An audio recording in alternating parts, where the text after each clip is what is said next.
Okay, so good morning to everyone. I know how busy people's lives are these days, and we're very grateful to have you here with us, sharing in our panel discussion. So I'm going to introduce myself. I'm Jen Hancock. I'm the Vice President of Collaborative Construction with Chandos Construction, and I'm also an ECA on the ECA Board of Directors. So I just to give you a bit of background around myself. I've been with Chandos for 12 years, and that's about the time I've been in construction. In my previous life, I actually graduated with an English and education degree and then taught junior high for 3 years. And then sort of decided that it wasn't the perfect job for me, and kind of started to look around and see what else I might want to do. And, you know, really, I always say sort of by pure accident, I ended up applying for a job in construction. And it has been one of the most fulfilling, challenging jobs I could ever possibly imagine.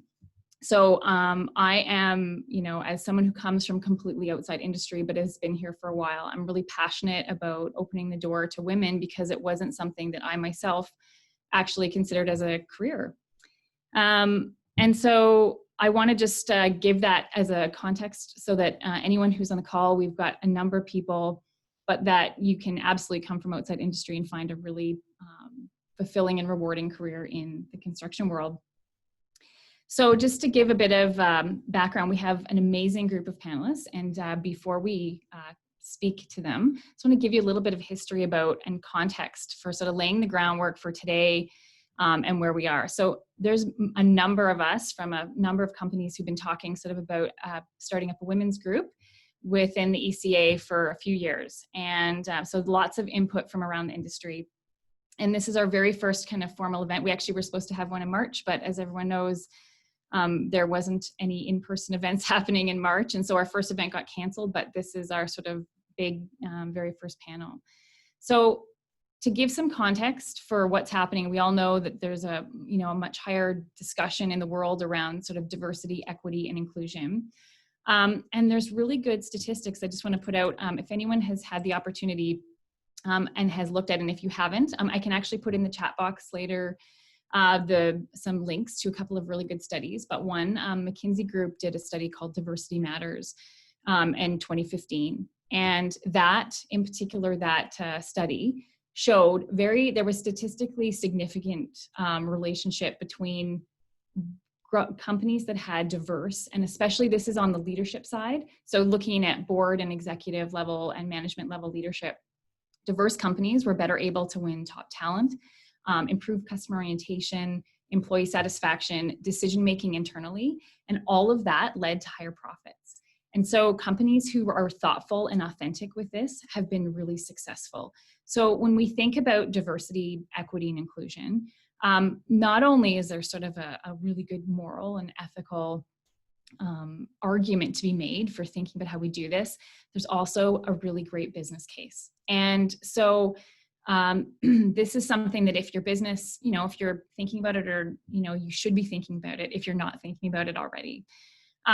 And then to give some context, so when we look at diversity, if you were to look at the construction industry, did a little bit of research last year, and if you were to look at the Alberta labor force, what you see is that men make up 55% of the labor force, women 45%. So, you know, it's not equal, but it's pretty close. If we drill in and actually look at the construction labor force, though, we see a significant difference. And so the construction labor force is men at 86% and women at 14%. And actually, it's only that high, the women at 14%. If you were to look in the field component, what you would see is the field component is only actually about 4 or 5%.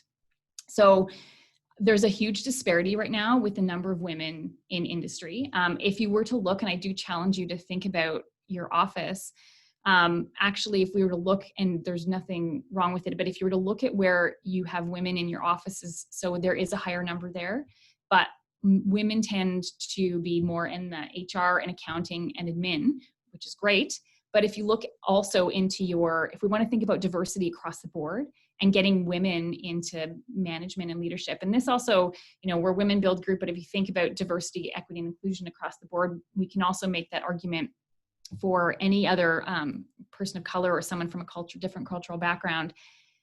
Do you have them throughout your organization? So if you were to look, if you're a company who has project managers, project coordinators, estimators, and then look at your management, when you look at your company, what kind of diversity do you have in those positions as well? So we want to see it throughout, not just in a few specific departments. So really ask yourself and look at that. So what we see in construction industry is we've got this big disparity, and women in particular, there's not enough in the industry for us to kind of have that real diversity, equity, and inclusion.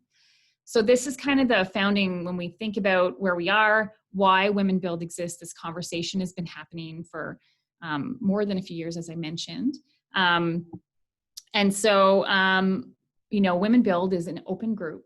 And the interesting thing is when we talk about diversity, equity, and inclusion, you may have heard the term affinity group. And so affinity groups are groups that basically come together for a like kind of shared interest or common goal. And so the common goal of the Women Build group is looking at inspiring, supporting, encouraging, connecting, and celebrating women in industry. And we really also want to encourage and open the construction industry to women and young girls who previously may not have considered it a career option.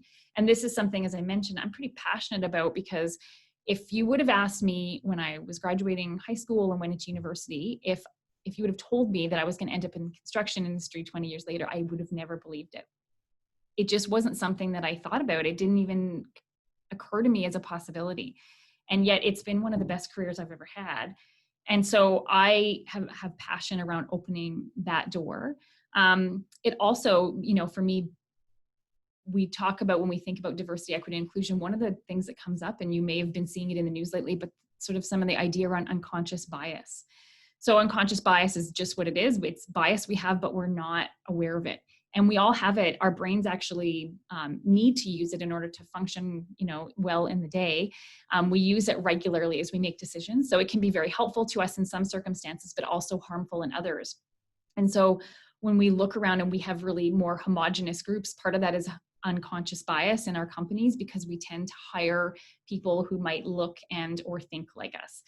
And we really do want diversity from perspective, but also, again, from cultural or like a minority in some way, and women is a part of that. So affinity groups are, super helpful. They can inform, they not only can provide this great networking possibility, but they can also inform companies or inform the ECA on things that, women are facing. So if we actually want to take action and make change in the industry, we can help inform that with this group. So we are where we are here because it's been asked for by the members, and there's a group, we're very excited to move forward with Women Build and look at kind of future events. So I also noted, just before we get in and talk to our panelists and start, I also noted that we have a low percentage of women in our kind of on the field side as a craft worker. And so one group I just want to highlight, one group that if you're interested in looking at how you might get more women, especially on your field side, one group you might look at, many of you are probably familiar with Women Building Futures. So Women Building Futures, it's an Edmonton organization. They've been around for 20 years. They empower and train women who are underemployed and unemployed, and help them have a living wage. So they're a great organization. Right now, because of COVID, they had a group of graduates come out, and like many people that, some of them weren't even able to get jobs when they came out of their this last graduation class, just because many companies weren't hiring. But in the construction industry, so if any of you are looking at hiring and are doing some in the field, definitely contact Women Building Futures. It will give you some great opportunity to connect with some women who have had training in the industry and can really help diversify your field. So look at, you can Google them, contact Sheena directly. And so I just wanted to put a shout out to Women Building Futures, the great work that they're doing, and something you may want to consider as a great community resource. And they're doing some work in and across Western Canada. So something to really think about. So now I want to dive right in. So we've got our panel coming up. And so I'm going to get all the ladies to turn on their cameras if they haven't. So our panel today is called Leading Change. And we'll start off, everyone's going to do their own introduction. I'm going to just stop sharing my screen here and we'll pop everyone's camera up. Perfect. So let's get started. We'll have, I'll kind of call out, everyone's going to do their own introduction and then we'll get right in. So we'll start off. Why don't we start with Jillene, if you want to take your mute off and give us introduction. Sure. Hi, Jen. Hi, everyone. Thanks so much for having me. I'm really excited about the conversation that we're going to have today. My name is Jillene Lakevold. I'm the Vice President of Manufacturing at All Weather Windows. I got into the business right out of university after doing my Bachelor of Commerce, and I started my work right on the manufacturing floor doing labor timings and seeing just how we could improve our manufacturing processes. Throughout my career here, I've done a number of different roles to really learn and understand all aspects of the business, from working with our after-sales service teams across the country to managing our commercial sales teams with our construction sites. So that's a bit about me. Great, thanks, Jillene. Next, we'll have Lindsay Munn. Thanks, Jen, and thanks for the wonderful introduction. My journey to where I am now started a long time ago. Growing up, my dad used to take me to the coal mine he worked in, and I got to ride in the shovels and the dump trucks and use old mine plans and design my mine. So I've always really enjoyed the math and sciences aspect. So it was a very logical move for me to pursue a degree in engineering when I went to university. I graduated with a lot of technical skills, but also knew I really wanted to work with people. I enjoyed being around people. So I went right into project management, which I felt was a mix between getting to use my technical skills and getting to work with people. I spent the first 13 years of my career in consulting, working on various projects, from airports to academic buildings. I worked my way up from a project coordinator to being a project manager and leading projects. 4 years ago, I accepted a position at the University of Alberta, where I work as a manager of capital projects. Here I lead a team of 8 individuals. Right now we're working on over 40 projects on campus and the various campuses the university has. So I've really enjoyed the career I chose. It's been a great fit for who I am and what I love doing.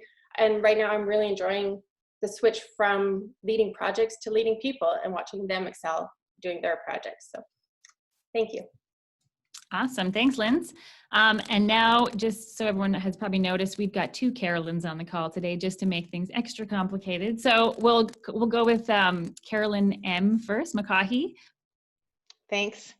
So yeah, Carolyn McCaughey, born and raised North Edmonton, north side of the tracks, attended U of A, got my BCom specializing in HR. I thought I was a math person, went in for accounting, and that didn't work out. 311 just about sunk me. I didn't get the balancing thing. Post undergrad, I actually moved to Bermuda. So I went to the island of Bermuda for 5 years, probably some of the most defining years of my young life and growing as a leader, just having that world view. I came back and had some progressive HR roles and then made a shift. You know, a lot of people think of recruitment as HR, but I didn't want any piece of it. And then what did I do? I became a headhunter or an executive recruiter. So I joined Conroy Ross, largely because, now Optimum Talent, largely because I was trying to figure out leadership styles, and I wasn't loving the leadership that I had in my past role. And one of my mentors said, why don't you become an executive recruiter? You will work with leaders, interview leaders, and place them with amazing clients who are also leaders in our community. And I thought, oh, that sounds amazing. So I did that for 7 years. During that time, I was awarded top 40 under 40, one of Edmonton's top 40 under 40. And in 2012, I was young, and quite frankly, it wasn't my best self. So it's quite interesting. I was awarded this, and I think I still am figuring out who my best self is, but I'm proud of who I'm becoming. Currently, I'm the Director of Corporate Services at Morgan Construction and Environmental. We're a heavy civil contractor. I joined in 2014, largely because of a relationship I had with the CEO. I went to university with him. It certainly wasn't because I was a guru around construction. And not only did he tack me with HR, which is my love, but he said, well, I want you to take on safety. Oh, and you should probably take on IT. And I said, well, I know nothing about that. He said, I don't need you to know about it. I just need a leader. I need leadership. And I said, okay, I'm up for the challenge. As soon as I started, oil dropped. It continued to drop under Notley. And it's been a bit of a climb since then. We've been recovering, and I'm proud to say this past February 2020, we reached our all-time high in my time with the company in terms of manpower, revenues, safety program, just everything was just churning the way it should, and it's been an exciting place to be. And then COVID hit. Insert COVID. That's enough about me. Thanks, Carolyn, and we'll have Carolyn go next. Thanks. Good morning, everyone. So I'm Carolyn Osadchuk. I'm a project manager with PCL and a member of the YBG leadership team as well. So hopefully I've had a chance to meet most of you in some way, shape, or form. I started in construction almost 17 years ago, right out of university. I went to university for civil engineering thinking that I wanted to be an architect. And the best way to segue myself into a master's of architecture was to get a minor in civil engineering. So that was my plan. I graduated and realized I'd had enough schooling for a bit, and I thought maybe I should just kind of work, figure out what it is I want to do. And at that point in time, a former employer from my summer work had said, I know this great company, you can get a great opportunity. I think you're a perfect fit for construction. I grew up in a small town. There was no construction. Nobody built anything. I didn't know that it was a career opportunity. I didn't really know what it meant. I knew nothing about it. I even told the project manager that was interviewing me when he asked my construction experience, and I said, I know nothing. Anyway, they decided to take a chance on me. And 3 days later, I packed up my car and I moved to Winnipeg to be a surveyor's helper, building the new arena in downtown Winnipeg. So that was kind of my first taste of construction. I'd say it probably took me about a week to realize that this was my calling. I love the fast-paced, dynamic, ever-changing, no 2 days were ever the same. It was the perfect environment for me. So since then, I've worked my way up from, I was a field engineer, I did a year-long stint in estimating, I've been a project coordinator, and now a project manager on some amazing projects across Western Canada. Great, thanks, Carolyn. So we have an amazing lineup of women from people who have BComs to Bachelor of RPEngs, and then someone with an English degree, education degree. So huge diversity and experience. Jillene works for a local fabricator manufacturer, an amazing kind of company in our community. In Edmonton, we have someone, Lindsay represents an owners group and has also worked on the consulting side. And we have construction. So this is really great, broad perspective, and really strong leaders within their companies and with the ECA. So very excited to get going. And so why don't we dive in actually. So I want to talk about sort of the first question, ladies, is, and our first event actually was going to be sort of centered around mentorship. So we do know that across the board in many industries, women do struggle getting really strong kind of mentorship and sponsorship through their careers.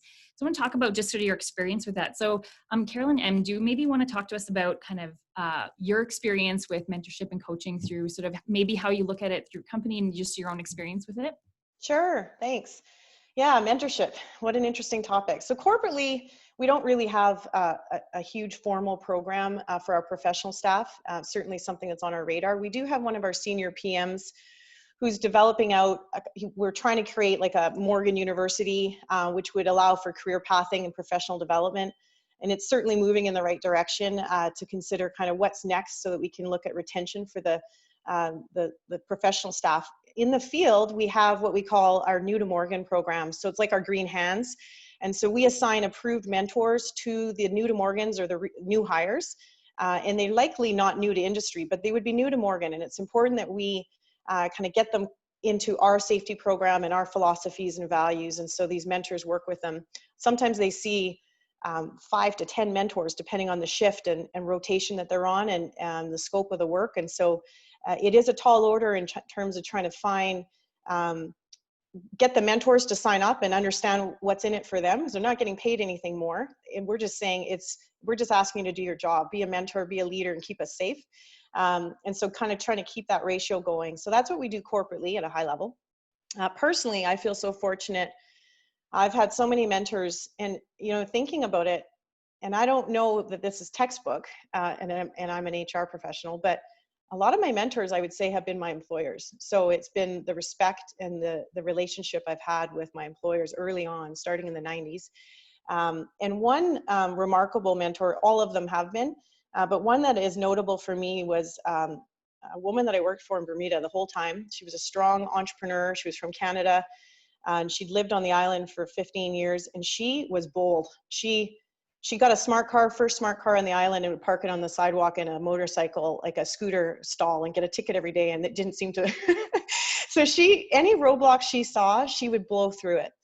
So when 9/11 happened, she threw a book on my desk, Rudy Giuliani's leadership book, and said, get him here. I want him to come here and do a seminar on risk management for the island. So we did. We brought in Rudy Giuliani on a private jet right after 9/11 and did a risk management for the entire country. Pretty cool. So she was a huge mentor to push through the roadblocks. I'd say that if I were to pick a theme, of all my mentors, no matter what season or chapter I was in as a leader, it seemed that all of them pushed me. They got me to maybe see that I had more capacity when I didn't think I was ready. And they said, it doesn't matter. You are ready. You're not going to be comfortable all the time. Go and do it. You won't completely fall down. You'll learn, you'll grow, and it'll be good for you. And that's exactly what happened. And so I'm so thankful for those mentors. That's my story. Awesome. Thanks, Carolyn. Jillene, I know that you've also had some strong mentoring experience. Did you want to comment on this one too? Yeah, thanks, Jen. I think Carolyn, she commented a little bit about formal mentoring programs and her informal experiences as well. And I think there is something to be said for the formal programs that we all going through as we've grown, wanted or desired. And so many people ask me, oh, do you guys have a formal mentoring program? What does that look like? And for some companies, that's absolutely a possibility. They have the budget to do that, and they've developed a really strong program, and that's fantastic. What I want to comment on is that there's also so much to be said for the informal mentorship and relationships that you can create, and that it's up to you to really find those people. Find somebody that you look up to, find somebody that you admire what they do, ask them questions. Many people are open to mentoring if they're asked to do that, but they need to be asked. And throughout my career, similar to Carolyn, is I've had people come into my life that have, maybe they didn't even know that they were mentoring me, but they truly were, because I was asking so many questions and they were giving me all kinds of insight, advice. I really liked what Carolyn said as well about pushing outside of comfort zone. If you ask them to push you, they will. Sometimes people don't necessarily know what your own boundaries are, but I think finding those people who you know are going to just really push you outside of your comfort zone to be better is a great opportunity. Awesome. Thanks, Jillene. And Carolyn, I also know that you guys have a bit of a formal kind of mentorship and sponsorship program. But do you have a comment on this one too? Yeah, so I've been really fortunate to have a lot of mentors, field mentors, female mentors, men mentors. It doesn't really matter. Kind of like what Jillene said, is I've always tried to look at the people in my life that inspire me or have qualities that I really want to emulate and kind of latch onto them.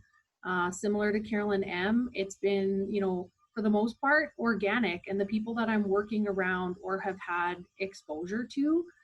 One of my best mentors relationships, and it's one that I still nurture today, and I think that's an important point to make too, is that you have to nurture these mentoring relationships as the mentee. You are the one to drive them, to ask for them, and sustain them, because you'll get out of it what you put into it. So one of my longtime mentors is a female executive at PCL that I had the opportunity to work under quite a few years back. And at the time I was young and I was just in awe of how does she do this? How does she conduct herself so gracefully and has so much respect, and just everything about her leadership style and how she balanced her work and life was everything I wanted to emulate. And so to this day, even though we're not in the same city, we'll still have those catch-up calls where You know, if there's something I'm struggling with or I don't know how to tackle, I can pick up the phone and we can have a conversation about it. But it does take me driving that relationship, right? So sometimes it's personal mentorship, sometimes it's professional, but it's really about keeping those relationships. The other thing I think it is important, and you kind of mentioned it, Jen, is that mentorship's important, but sometimes it's not enough. Mentors aren't always in positions of influence within your organization with the ability to kind of pull you through the system and provide you with the next opportunity for advancement that you need. And so this is where you need to be looking for sponsorship. Again, quite often it happens organically and you might not even know about it, but it's all about who's talking about you when you're not in the room. You know, I kind of compare it like a mentorship is someone who guides you. They offer advice, they help you solve problems, they're a sounding board, but a sponsor has to be this powerfully positioned advocate, somebody that can open the door to new opportunities, talk about you and advocate for you when you're not in that room or at that table. They're making a case for your advancement. They're kind of taking you under their wing. And so simply put, I think just a takeaway is mentoring is taking an interest in you. Sponsorship is taking action for you. So I kind of challenge everyone, like, you will all have a network of champions behind you. It might be mentors, it could be sponsors. Don't be afraid to reach out to someone for a mentor. And if you're in a position of influence, I challenge you to take it to the next level. Think outside of your box and find someone to sponsor. I love that. Yeah, love that. So, you know, a couple of things that I heard in there was that you can take on your own, find your own mentors. It doesn't have to be a formal relationship set up by your company. You can find them not only within, but also people maybe outside of your company. I think if you're this sort of mentee, you need to take responsibility for like your own development. One of the things, you know, Carolyn, you'd pointed out was just really making sure, like, it was interesting how some of your mentors have been people that have really pushed you and stretched you. So anyone on this call, if you're in a position where you have someone that you could be mentoring, that you should be thinking about how you might push and stretch them. That's how you grow in your career. So important to be thinking about that. And just as anyone else, again, on the call, that idea of sponsorship, which is great. So if your company, it's nice to have a bit of a formal sponsorship program in your company where you might have, you might be looking at some of your high potentials. You should be looking at those high potentials and actually looking at the diversity of those high potentials and really checking to make sure that your unconscious bias hasn't actually stunted what you are thinking about others in your organization. So that piece. But if you also don't have a formal sponsorship program, you probably need to make your wishes known, some of the things that you might want to do, because people can't always read your mind. Your bosses might not always be able to read your mind, right? And so maybe, Carolyn, your point of let's make sure that we talk to some of those people who are sitting in the rooms, helping make decisions so that our names can be mentioned, our names of people as we progress through the organization. So just making sure we're really clear about that. Some really great points. Jillene, did you want to add something? Yeah, I just wanted to add, I think the other thing is be creative in who you're looking for. Look outside of your organization. People in our organizations are obvious choices, and that's great. But there are so many people outside that have stretched other parts of myself that I didn't really expect. People from volunteer boards, the industry associations, we'll make a plug for ECA here. That's what this networking is about, and finding people who have different perspectives that can help you grow as an individual and share an outside perspective that can actually bring something different to the table inside your organization. Awesome, thanks. Okay, so and just a quick reminder that of course the Q&A section is open. So if there's any questions you have, feel free to put those in the Q&A section, and we'll depends what it is, we may get to them at the very end. If there's something that applies, we can try to sneak it in now. So please put those out as we're chatting. So just to switch gears, ladies, a little bit. The whole session's not about, but it's hard to ignore. We're in a time right now, COVID, it's absolutely impacted all of our businesses. It's impacted globally, everyone, countries, people, families. So, you know, from a leadership standpoint, I'm kind of curious about how, you know, have you had to change your leadership style through this? Because we've all had to go through some pretty significant changes in how we work. Maybe some thoughts on if it's impacted your teams in any way, remote working, some of that stuff, and just maybe a little bit about if you're working with a construction site, how that's impacted. So just Lindsay, maybe I'll just get you to start on this one, because I know that you're managing a team. How has COVID impacted you as a manager and your teams? Let's get you to unmute. It would help if I unmuted. Sorry about that. Thanks, Jen. Definitely. The recent crisis, I think, has been also a huge opportunity for change, opportunity for learning to think how to do things differently, and a huge personal opportunity for growth. There was like no playbook. There is no, this is what's happened before, this is how you should do it. Really, but it also necessitated strong leadership and trusting your intuition, because there was no way this has been done before. So I think at the very start of the crisis, I found there was a huge immediate need for making decisions, for making changes, for updating processes, approval processes, how things are done. But there's also a huge need for communication, because there was just so much uncertainty at that time. So I really found my team needed and wanted a lot of communication to understand what was happening. And it was changing on a daily basis, it almost felt like. So a couple of things that I did in my leadership with my team was change to have bi-weekly team meetings. So we met on Mondays and Thursdays as a team, forced everyone to turn on their video when we weren't as comfortable all being on video like we are today. And it was a way for us to stay connected. It was a way to talk about our projects. It was a way to talk about what was going on, whether it be personally, how they were adapting, how technology was changing, how we were bringing it home. So I really think that really helped our team stay connected and communicate. I also changed the frequency of my one-on-ones with each of my team members. So instead of meeting every couple of weeks, we made time on a weekly basis to meet with everyone. Some of these were really technical discussions on projects or on design. Some of it was a much more personal discussion. And I really felt throughout these meetings in the last 3 months, I've actually got to know my team members far more on a personal level.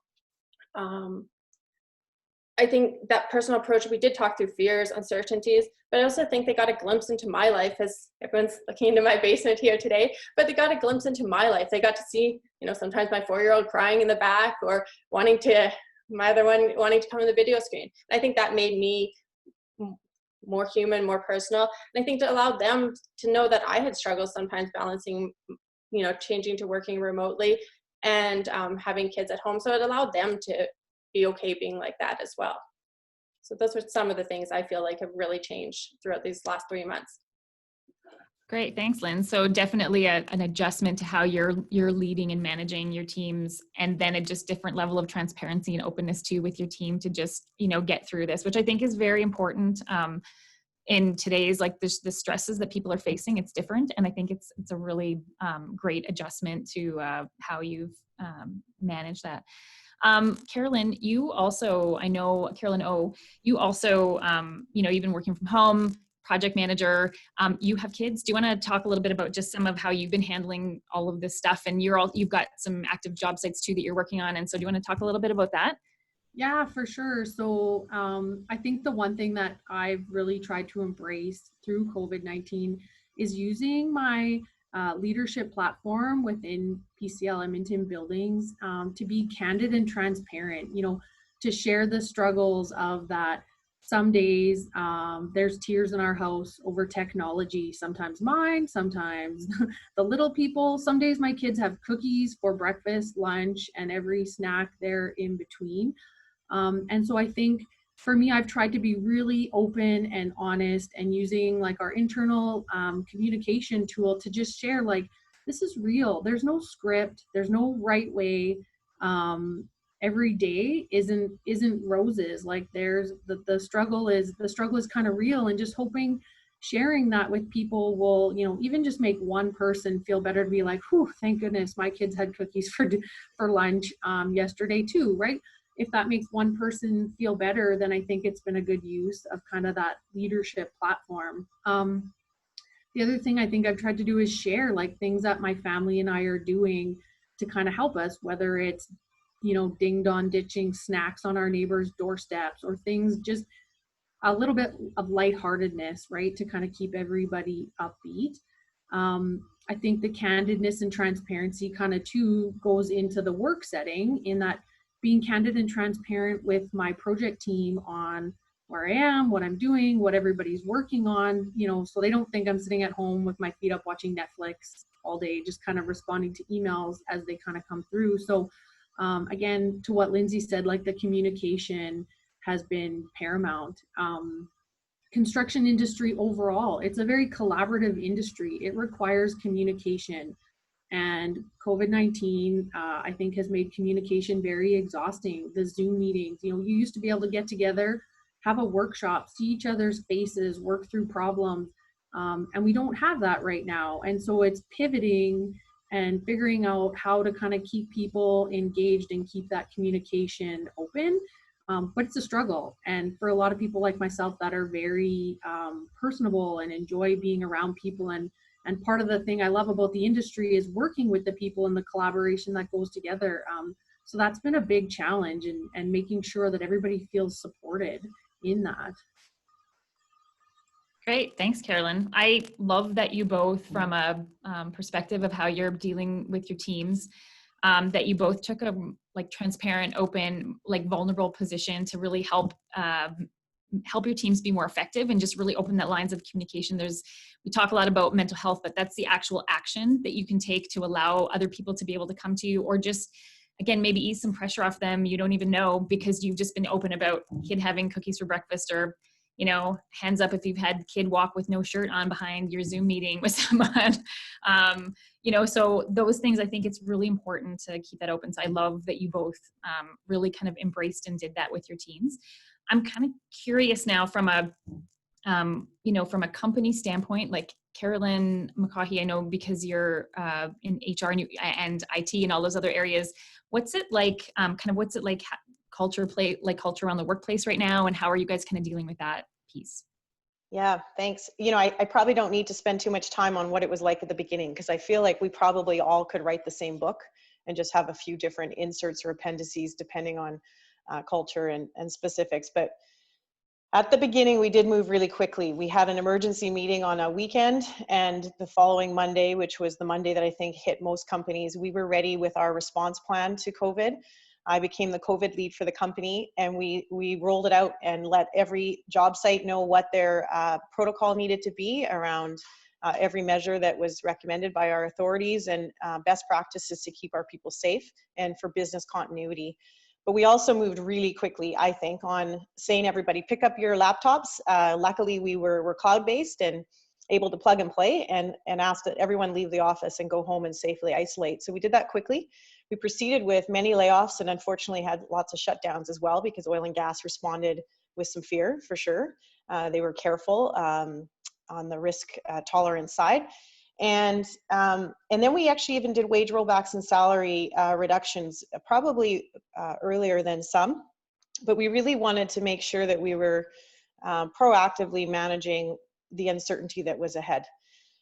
One takeaway for me as an HR professional was that of all the terminations that I've sadly either conducted or been witness to, these were all done by teams, virtual terminations, layoffs, and looking someone in the eye and giving them the news over a screen, through a screen, was just odd.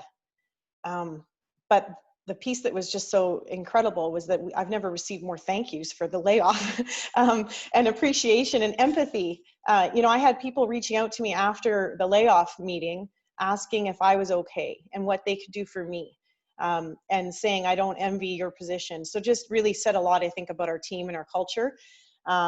We've kept everyone that's on a layoff, temporary layoff, with emails and every access to their hardware, so that they know that we trust them, that our plan is to get our A team back together as soon as we can. And so we have recalled some, and we'll continue to do that as we see work come back. As the COVID lead for the company, I struggle personally. So just from a leadership standpoint, response mode is one thing. It's like, okay, it's go time. We got to respond. We got to build the plan, go, go, go. When I was in the in-between of, okay, we've built everything and we did a really good job, now what? And it kept me up at night. It still does sometimes.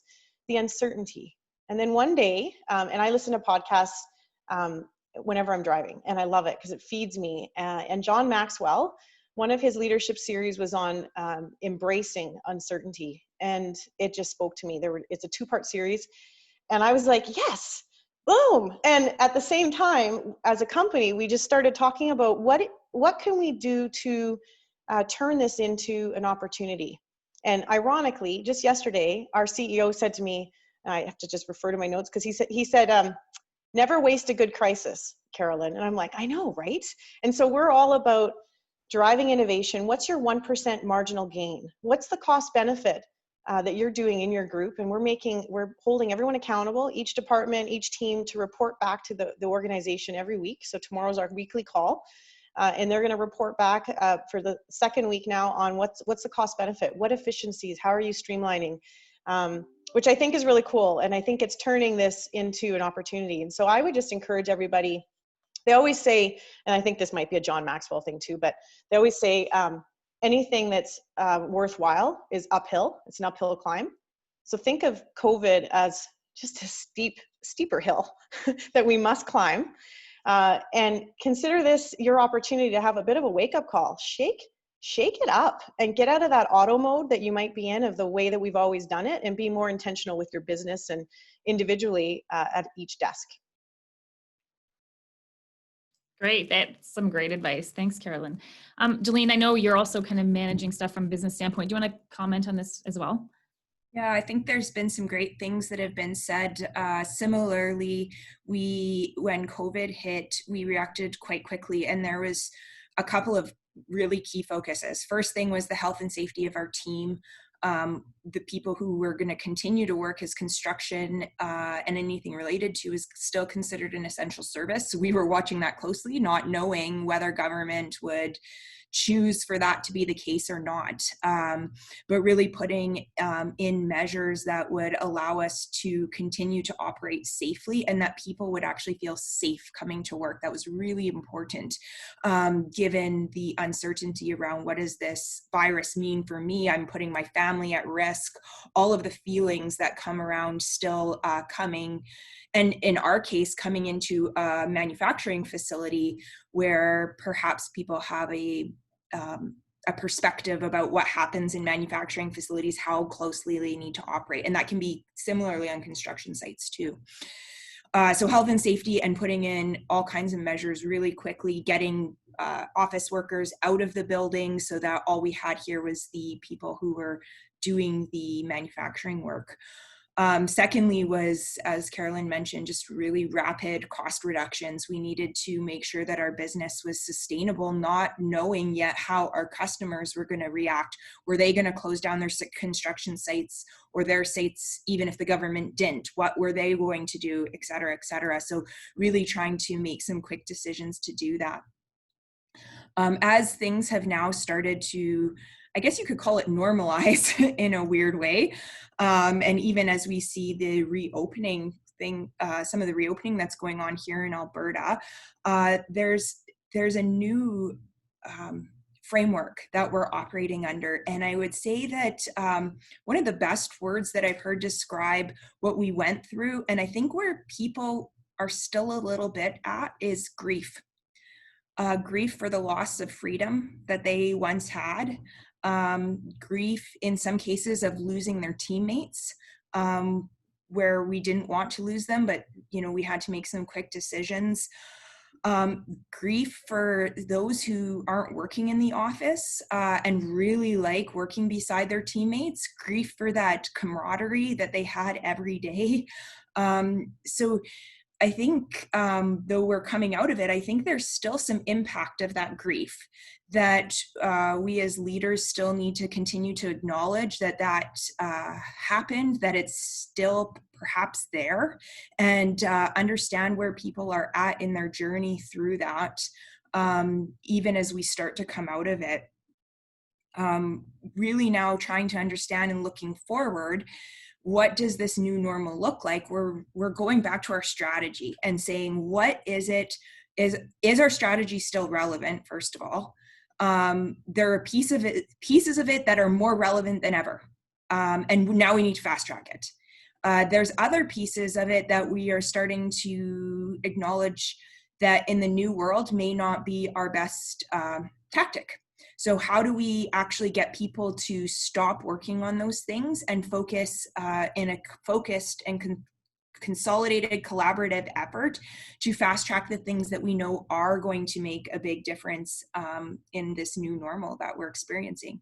And I think we are all wondering what the world's going to look like. I have heard every economist say, you know, it's going to bounce back to, we've got, you know, first it was a V, then now it's a U. It's like shooting darts. So I think we all have an opinion. So the best we can do is continue to look forward. And as Carolyn mentioned, don't waste the good crisis to make change. We have seen our teams, you know, I'll use a very small example, but we've talked about doing paperless things for how many years? I've heard this story. We are not the only ones. And in a week, we were paperless. So, I mean, not fully, but I think it illustrates just what can happen, even in government, some of the bureaucracy that was blown through in a week because of a crisis. So I think there's opportunity for change for all of us in our organizations to leverage people's creativity through it. Try new things. That's great, Jillene. We actually had someone ask a question around just experiences that will benefit workplaces and teams in the future. And Jillene, you did a really great job of actually answering that sort of before came out. But just thinking about, so, you know, hearing from all of you, and Jillene, I think you made some great points about looking really at your strategy now carefully and asking yourself what's still applicable and what might need to, you know, shift and adjust. Some things are more applicable and you just got to get on them and go. Like there's not a lot of time to, you know, mess around. So just fast track that. And so that, to Carolyn's point of, you know, don't waste the good crisis, absolutely just, you know, use that as motivation to dig in.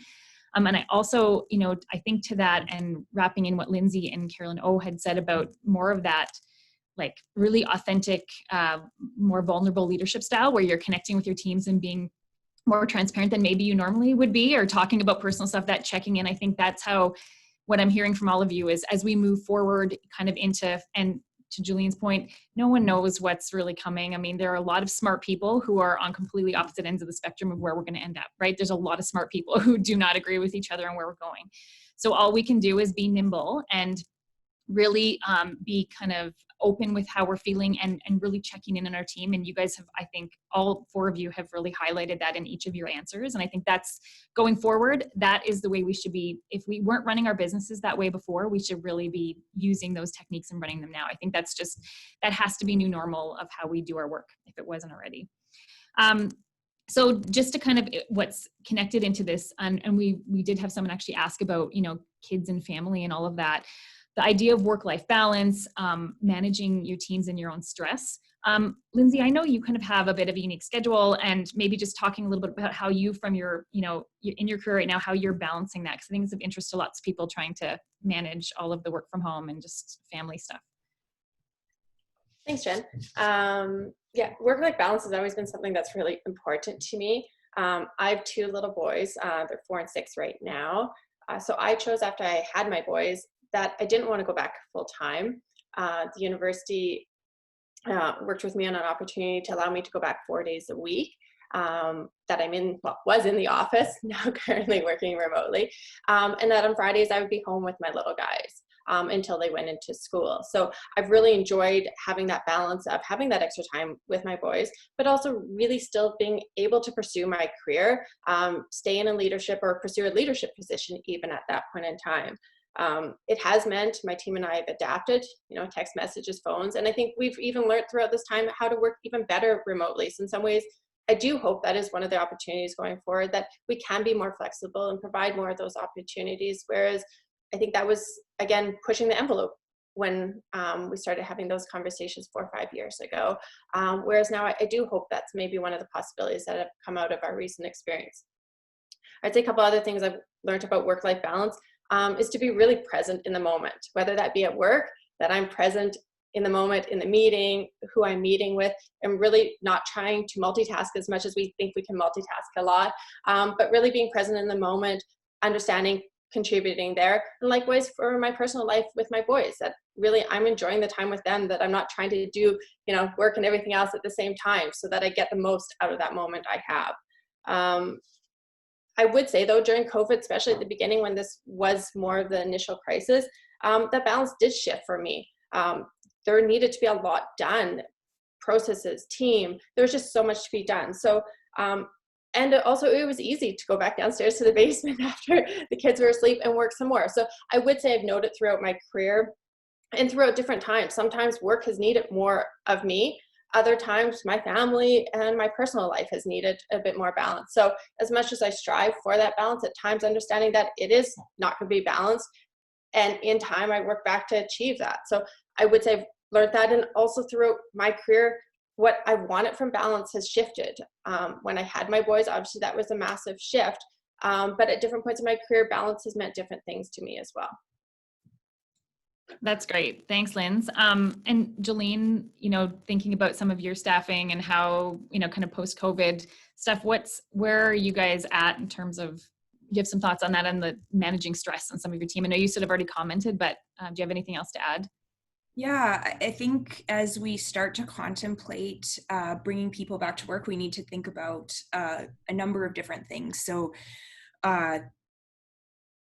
certainly capacity for the building and what can we do from a health and safety perspective is one. And then secondly is looking at the individuals that are working remotely and how are they doing with the working remotely. Lindsay talked about the different techniques that we need to manage differently with remote workers. And we need to acknowledge that some people are thriving with that for all of the for all the reasons, right? Flexibility, the commute, they've got more time with their kids and their families. There's lots of reasons to love that. We also have to acknowledge though that there are some people who are really struggling at home, that their mental health is being affected in a negative way, and that it is not healthy for them. And so we need to really dig in and understand what are the needs of our colleagues, teammates, and employees to know how do we move into this new world to ensure that we are considering all of those aspects, and not assume that one is better or the other, that we need to look at both the needs of the business and the needs of the individuals and try to make something work that might look different than what it used to. Great point, Jillene. Awesome. So just to switch gears, so just lessons learned on leadership. You guys have all progressed through your career and gone through you've been in and around the business for a while and in other parts of business and grown. In terms of some practical advice we've got a number of women, but anyone on our, webinar panel today. Jillene, I know you have some thoughts on just some advice that when you're especially, new to sitting maybe at a board table or like in a, management meeting or something. Do you have I know you have some good advice around that. Do you want to talk a little bit about kind of how your language, your voice is heard at a table? Yeah. So thanks, Jen. I think I got some advice early on in my career, but it's been honed over the years in terms of what does that look like. And any person putting together a speech or helping to prepare you for a meeting is going to talk to you about who is your audience, who is sitting at the table, and how are you going to be an effective communicator to them. So I think some practical advice that I learned early on, and it's not, I guess I would say it's more common in women, so it's something to watch out for, is just how you use language, your tone of voice, etc. matters. And it matters because of the audience that you're sitting in and how do you connect effectively with them.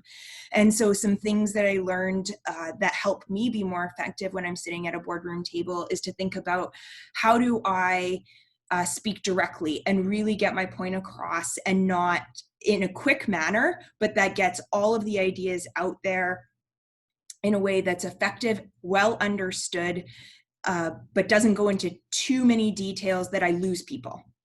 So that was one thing.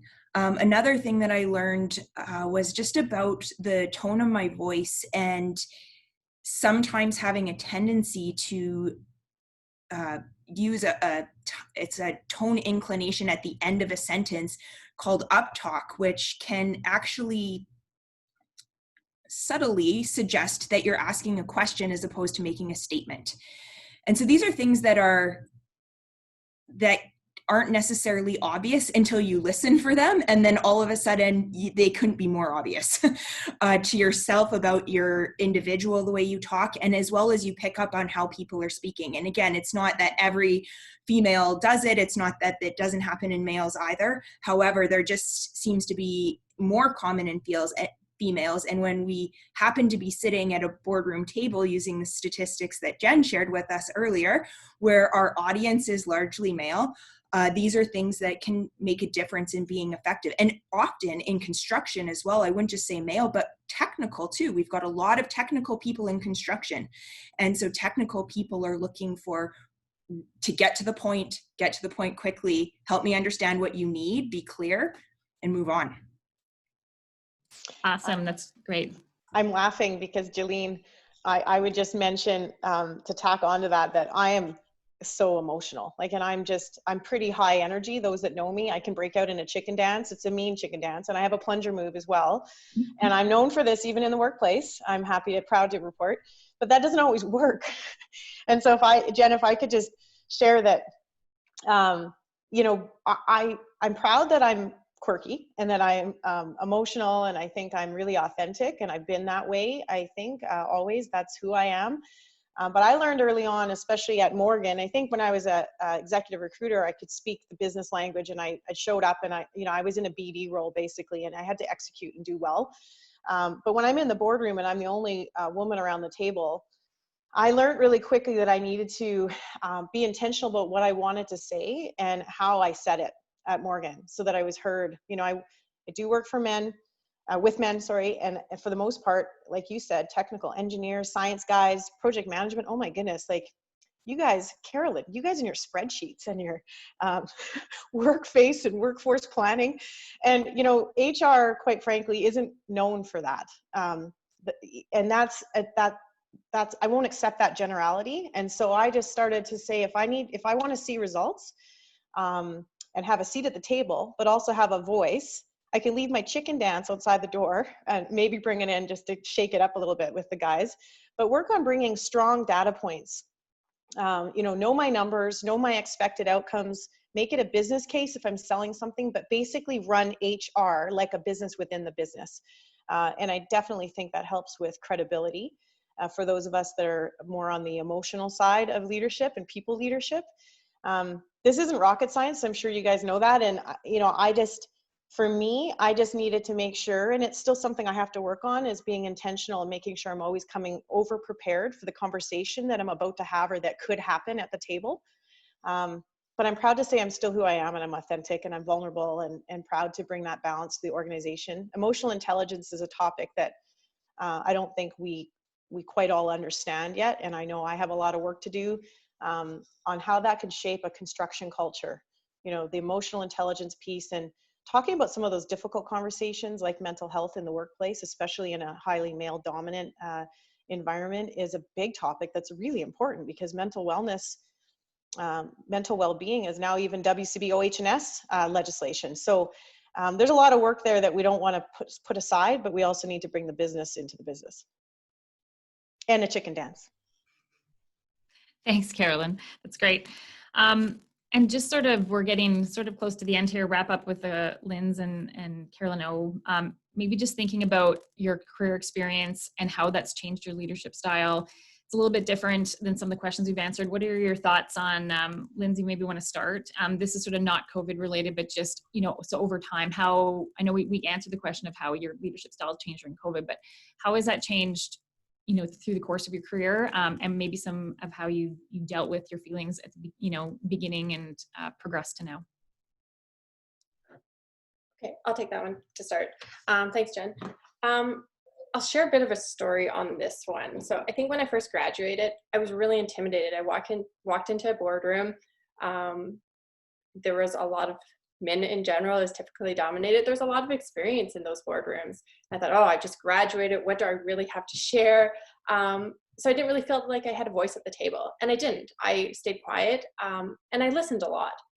And I think I learned a lot from listening over the years.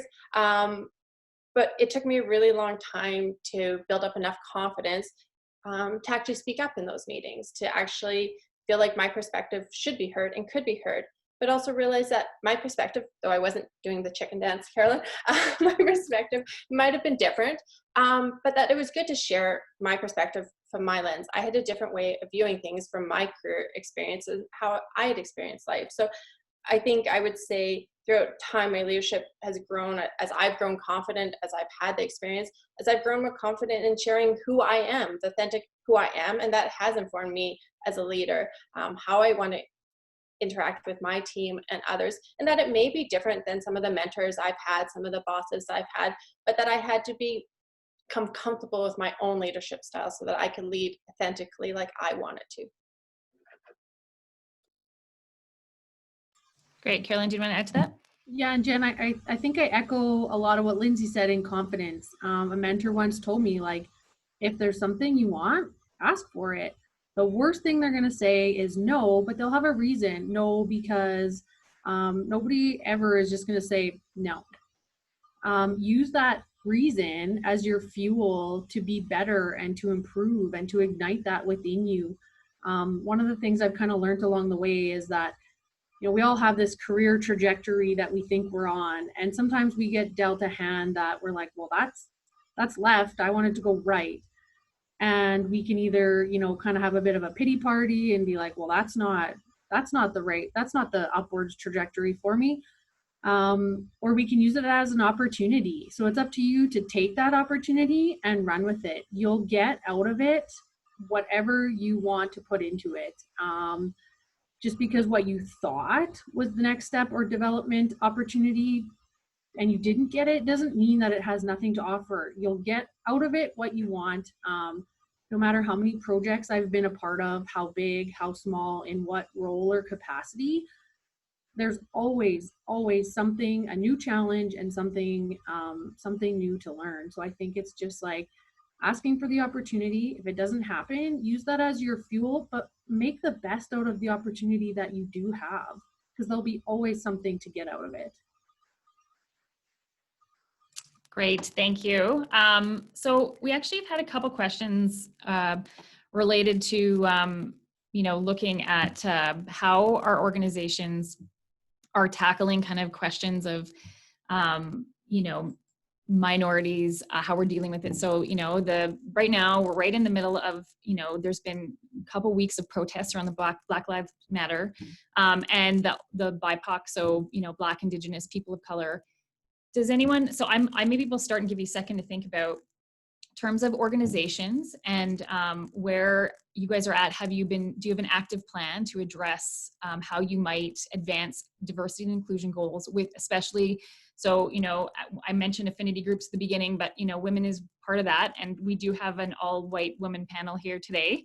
You know, in terms of other thinking about ethnic and religious minorities, LGBTQ, do you guys have individually company plans in place for that? And I'll maybe just start a little bit just to give you some time to think, and then if anyone wants to toss in, or if you know kind of a direction your organization is going.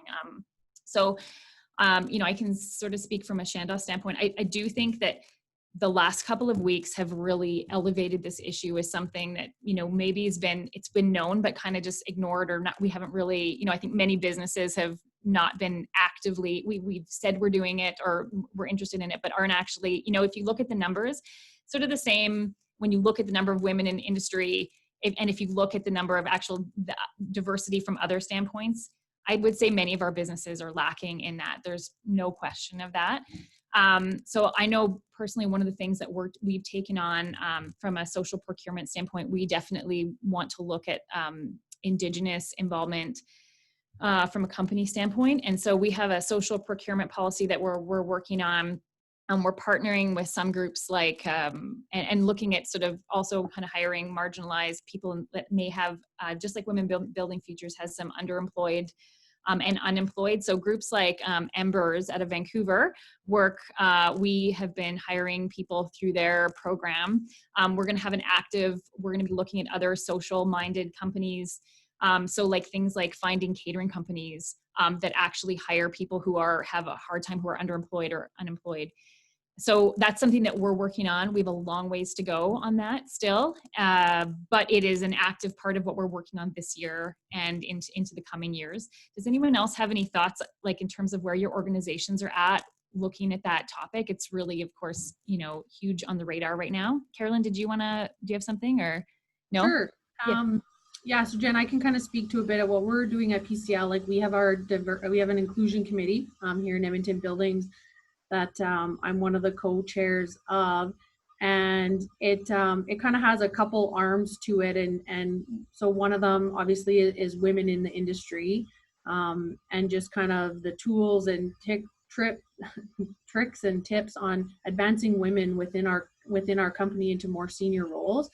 But we do kind of have, our overall goal is that everybody feels like they can bring their authentic selves to work. So we do try to celebrate Pride. We will celebrate Women in Construction Week.